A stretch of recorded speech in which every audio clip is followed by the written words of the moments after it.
우리가 출애굽기 58번째 시간으로 분별하지 못하고 축복하다라는 제목으로 같이 말씀을 나누도록 하겠습니다. 이삭의 가족은 지금 총체적인 난국입니다. 이삭은 육신의 눈이 어두워짐과 동시에 영적인 민감성을 잃어버리고 점점 영적으로 무뎌지는 상황이고, 하나님의 말씀보다 자신이 좋아하는 큰아들 에서의 별미를 먹고 에서에게 축복하려고 합니다. 그리고 어머니 리브가는 하나님의 말씀은 알았지만 지금 당장 벌어지고 있는 현실이 하나님의 말씀처럼 이루어지지 않을 것 같다는 생각 속에 자기의 방법과 자기의 생각으로 장자의 축복을 자신이 사랑하는 둘째 아들 야곱에게 주려고 거짓말과 속임수를 쓰고 있습니다. 그리고 큰아들 에서는 들사람이라 사냥을 좋아하는데 장자권을 팥죽 한 그릇에 팔아버리면서 하나님의 언약의 축복을 가볍게 여기는 망령된 자였고, 그리고 둘째 아들 야곱은 어머니의 권모 술수를 알면서도 묵인하고 속고 속이는 암투가 이 가정 속에 지금 계속해서 일어나고 있는 상황이에요. 오늘 리브가가 맏아들의 좋은 의복을 가져다가 작은 아들에게 입힙니다. 그리고 염소 새끼 가죽을 손과 목에 매끈매끈한 곳에 입혔습니다. 마치 사극 드라마에서 주인공들이나 아니면 배우들이 분장을 하듯이 야곱에게 지금 에서와 같은 분장을 리브가가 시키고 있는 거예요. 그리고 자신이 만든 별미와 떡을 주고 아버지에게로 가지고 가게 합니다. 그리고 아들에게 아버지를 속이게 시키고 있어요. 지금 어머니가 아들에게 이런 일을 시키고 있어요. 야곱이 아버지를 부르자 이삭이 대답하기를 내가 여기 있노라 하면서 내 아들아 내가 누구냐 하고 질문을 할 때 야곱이 거짓말을 안 하면 좋았을 텐데 거짓말을 하는 거예요. 이삭의 눈만 어두워진 것이 아니라 청력도 약간 좀 떨어졌겠죠. 그러니까 에서와 야곱의 목소리가 멀리서는 분간이 잘 되지 않았던지 모르겠어요. 정확하게 들리지 않았던 건지 야곱이 나는 아버지의 맏아들 에서로소이다 하면서 천연덕스럽게 거짓말을 합니다. 아버지가 내게 명령하신 대로 가져왔사오니 앉아서 사냥고기를 잡수시고 내게 마음껏 축복하소서. 이 모든 일을 누가 시키고 있다고요? 어머니가 지금 아들에게 이 거짓말을 시키고 있어요. 이 가정만 그렇겠습니까? 오늘날에도 가정마다 이런 일들이 얼마나 비일비재하겠어요. 부모들이 자녀들에게 거짓말을 시키고 부모들이 자녀들에게 잘못된 걸 시키고 있는 경우가 얼마나 많습니까? 믿지 않는 가정에서 그러는 건 참 괜찮은데 믿는 가정에서도 이런 일들이 얼마든지 일어날 수 있다는 거예요. 그 자녀들이 무엇을 보고 자라겠습니까? 그러자 이삭이 말하기를 내 아들아 내가 어떻게 이같이 속히 잡았느냐. 그가 이르되 아버지의 하나님 여호와께서 나로 순족하게 만나게 하셨습니다. 야곱이 거짓말을 합니다. 그런데 누구의 이름을 빌어서 거짓말을 해요? 하나님의 이름을 빌어서 거짓말해요. 아버지의 하나님 여호와께서 나로 순족하게 만나게 하셨습니다. 하나님의 이름을 망령되이 일컫고 있고 그것을 위해서 자신의 결백을 주장하기 위해서 하나님의 이름도 서슴없이 부르는 야곱. 지금 당장 자신의 거짓말 들키지 않게 하기 위해서 그런 일을 서슴지 않는 거예요. 거짓말이 한 번이 어렵지 한 번 시작되면 그 다음은 쉽습니다. 거짓말이 더 큰 거짓말을 낳는 거예요. 처음 리브가가 이런 거짓말을 시킬 때 12절을 한번 읽어볼까요? 12절 같이 읽겠습니다. 시작. 아버지께서 나를 만지실진데 내가 아버지의 눈에 속이는 자로 보일지라 복은 고사하고 저주를 받을까 하나이다. 야곱이 어머니에게 이런 말을 하던 사람이에요. 그런데 이런 말을 하던 야곱이 이제는 하나님의 이름까지 빌어서 거짓말을 하고 있어요. 야곱 이런 거짓말을 하는데 에서가 의심적인 부분이 있었던 거예요. 분명히 이렇게 빨리 잡아올 리가 없는데 하는 의심이 들었고, 또 하나는 정확하진 않지만 목소리가 달랐던 거예요.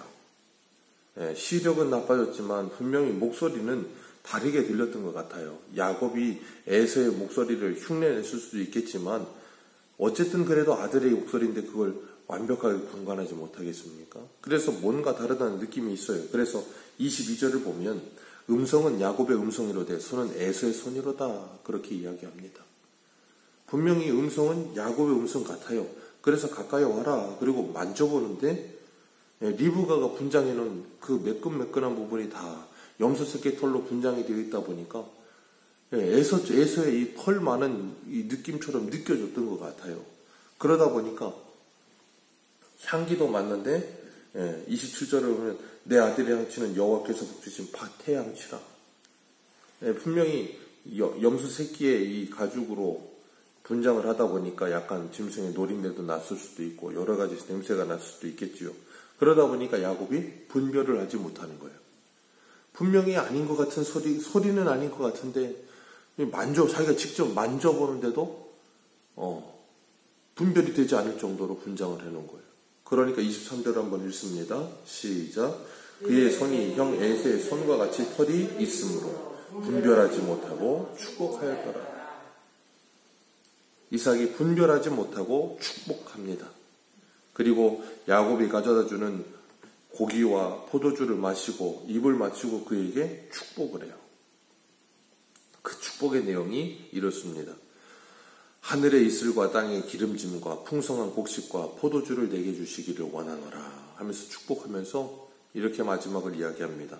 만민이 너를 섬기고 열국이 내게 굴복하고 내가 형제들의 주가 되리라 하면서 너를 저주하는 자는 저주를 받고 너를 축복하는 자는 복을 받기를 원하노라. 하나님이 창세기 12장에서 아브라함에게 하셨던 축복이죠. 하나님이 아브라함에 복을 주실 때 너는 복의 근원이 될지라 그러시면서 너를 축복하는 자 내가 축복하고 복을 주고 너를 저주하는 자 내가 저주하리라. 그러면서 하나님이 아브라함에게 복을 주신 내용이 이 내용이었어요. 근데 지금 아브라함의 아들 이삭이 그 아들에게 이 복을 주고 있는 거예요. 너는 복의 근원인 하나님과 함께하며 너는 복이 될지라. 세상 모든 민족이 너로 말미암아 복을 받을 거다 그 말이에요.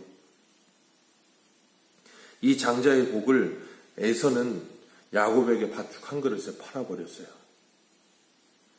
자기 스스로 굴러온 복을 발로 차버린 거예요. 그렇기 때문에 야곱이 뭘 어떻게 해서 아니요. 자기가 그렇게 한 겁니다. 그래서 창세기 25장 32절을 보면 에서가 이르되 내가 죽게 되었으니 이 장자의 명분이 내게 무엇이 유익하리요. 우리가 흔히 배가 고프면 너무 시장하면 아우 배고파 죽겠네 그런 표현합니다. 에서가 들에 나가서 사냥하다 돌아와서 배고팠겠죠. 그렇다고 해서 한 끼 안 먹는다고 죽지 않습니다. 그런데 너무 시장하니까 아우 배고파 죽겠네 그러면서 팥죽 달라고 하는 거예요. 그러면서 이 장자권이 뭐라고 이거 그냥 너나 가져라 그랬겠죠. 그러니까 성경은 그가 그것을 가볍게 여겼다 그렇게 표현하겠죠. 이미 자신이 팔아버린 거예요. 야곱이 가로채기 전에 자기가 스스로 팔아버렸습니다. 후회해도 그리고 야곱을 죽이겠다고 달려들어도 어떻게 할 수가 없어요. 자기가 스스로 결정한 겁니다. 하나님께서 리브가가 그 쌍둥이를 배에 잉태하고 있을 때 이미 그렇게 말씀하셨고 자기 스스로도 자기 손으로 팔아버렸어요. 그렇기 때문에 누구에게 하소연할 수도 없는 상태가 되어버린 거예요. 그리고 이삭도 아내와 둘째 아들에게 철저하게 속았습니다. 자기가 분별하지 못하고 축복해버렸어요. 그렇기 때문에 에서도 이삭도 누구에게 뭐라고 할 수 없는 거예요. 왜? 자기가 직접 그렇게 해버렸어요. 그런데 참 신기한 건 자기 스스로가 그렇게 잘못된 결정을 해서 팥죽 한 그릇에 장자권을 팔아버렸고 아버지는 자기 스스로가 영적으로 어두워져서 분별하지 못하고 에서에게 축복을 했는데 그 모든 걸 인간의 그런 실수와 연약함과 겉모술수와 그 모든 걸 아우러서 하나님은 하나님의 뜻을 이루어가고 계시더라는 거예요. 인간이 실수를 해서 축복을 하던 인간이 실수를 하찮게 여겨서 팥죽 한 그릇에 장자의 권을 팔아버리던 어떻게 하든 간에 그 인간의 자유의지 속에서 하나님은 하나님의 절대 주권을 이루어 가시는 거예요. 하나님의 언약을 이루어 가시는 거예요. 우리가 자녀에게 이런 놀라운 하나님의 복을 나누어 줄 수 있는 복을 빌어주는 것 참 좋은 겁니다. 그렇게 자녀에게 복을 빌어주고 자녀가 하나님의 은혜 가운데 살아가게 하는 것 참 중요해요. 그런데 중요한 건 뭐냐면 하나님은 우리가 어떠한 모습으로 살아가고 있던 하나님의 택한 백성들에게는 하나님의 복을 이루어 주신다는 거예요. 그 하나님의 말씀이 이루어지게 하시는 것을 우리는 봅니다. 그렇기 때문에 인간은 실수할지라도 하나님은 실수하지 않으십니다. 하나님은 하나님의 일을 반드시 이루시며 그 일을 반드시 성취하시는 하나님 되세요. 그렇기 때문에 우리가 우리의 생각에 마치 야곱의 생각에 이게 잘못됐구나 하고 실수다 하고 낙심할 수도 있고 잘못됐다고 생각할 수도 있지만 그렇지 않다는 거예요. 우리 개인적인 인간적인 생각으로는 뭔가 잘못됐다 싶을 수도 있고 뭔가 실패했다 싶을 수도 있지만 그렇지 않고 하나님은 그 모든 것을 통하여 하나님의 뜻을 이루어 가시더라는 거예요. 오늘도 우리가 그 하나님의 절대 주권을 믿고 하나님의 복을 받은 사람으로서 이 땅을 살아가면서 우리의 잘못된 방법과 생각이 아니라 하나님의 말씀이 이루어질 걸 기다리며 오늘 우리의 현실 속에서 믿음으로 아름답게 하루를 살아가는 복된 하루 되시기를 주님의 이름으로 축복합니다. 기도하겠습니다.